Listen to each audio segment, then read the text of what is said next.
அனைவருக்கும் வணக்கம் நண்பர்களே. சென்ற வீடியோவில் மேசம் முதல் கன்னி வரை உள்ள லக்கணங்களுக்கு அந்த லக்கண யோகர்கள் என்று சொல்லக்கூடிய யோகாதிபதிகள் தசநாதகம் வந்து தசை நடத்தும் போது எந்தெந்த வீடுகளில் ஸ்தானங்களிலிருந்து தசை நடத்தினால் ஜாதகர்களுக்கு நல்ல செல்வங்களை தருவார் என்பதை பற்றி பார்த்துருந்தோம்.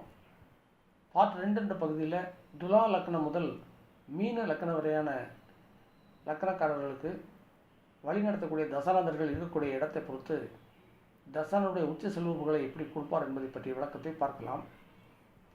துலா லக்னம் சுக்கிரனுடைய வீடு. அந்த சுக்கிரனுடைய வீட்டுக்கு 4-5 கூடிய சனி வந்து யோகாதிபதிகள், அவருடைய நண்பரும் கூட. அவர் 4ஆம் இடத்துல கேந்திரத்தில் ஆட்சி வருவது குற்றமில்லை இருக்கலாம். அப்படி இல்லை என்றால் துலாமுக்கு 7ஆம் இடமான மேசத்தில் நீசம் பெற்று திக்பலம் பெறுகிறார், அதில் இருக்கலாம். துலாமுடைய சுக்கிரனுடைய இன்னொரு நண்பரான புதன் வீடான மிதுனத்தில் 9லையும் இருக்கலாம். அப்படி இருக்கும்போது 4க்கு 6ல் மறைகிறார், அதனால் குற்றம் கிடையாது. ஸோ துலா லக்கணக்காரங்களுக்கு சனி 4, 7, 9 தசை நடத்தும் போது மிகப்பெரிய ஒரு யோகத்தை தருவார். விருச்சிகத்திற்கு 2, 5 கூடிய குரு வந்து மிகப்பெரிய செல்வத்தை கொடுக்கக்கூடிய தனக்காரகன். அவர் 5ஆம் இடம் என்ற சுபர் வந்து 5, 9 இருக்கின்ற அடிப்படையில் இருந்தால் 5ல் இருக்கும்போது புத்திரஸ்தானத்திற்கு காரகோபாவனாசி ஏற்படும் என்பதனால 2ஆம் இடத்துல ஆட்சி பெற்று இருந்தாலும் சிறப்பு. அப்படி இல்லைன்னா விருச்சிக லக்னத்துக்கு 9ஆம் இடமான கடகத்தில் அவர் உச்சம் பெறும்போது 2ஆம் இடத்திற்கு 8ல் மறைந்தால் உச்சம் பெறுகிறார். ஆக 2, 9 குருதசை நடத்தும் போது மிகச்சிறப்பாக இருக்கும். அப்படி இருக்கும்போது அவர் வந்து பாகிஸ்தானத்தோடு தொடர்பு கொண்டால் நல்லாயிருக்கும், 6ஆம் இடத்தை விட. சரி, அடுத்து மகர லக்னத்துக்கு பார்த்திங்கன்னா சனி பகவான் லக்னாதிபதியை செயல்படும் போது அவன் 4ஆம் இடத்துல நீசமாகி கேந்திரஸ்தானத்தை பெறும்போது யோகத்தை தருவார்.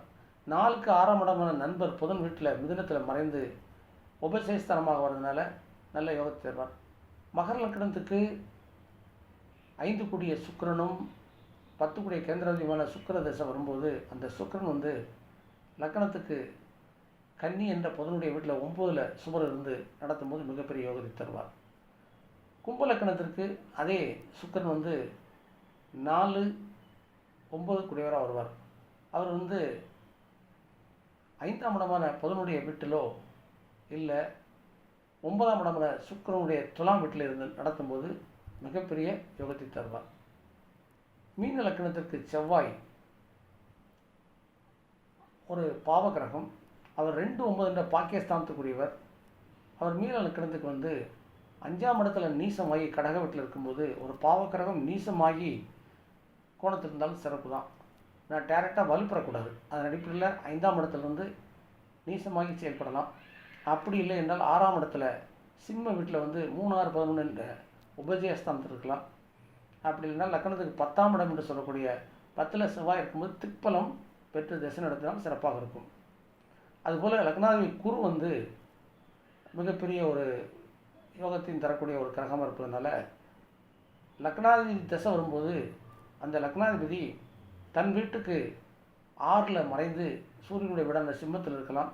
அப்படி இல்லை என்றால் விருச்சிகம் என்ற நண்பர் செவ்வாயுடைய வீட்டில் பாகிஸ்தானத்திலிருந்து தசை நடத்தும்போது யோகை தருவார்.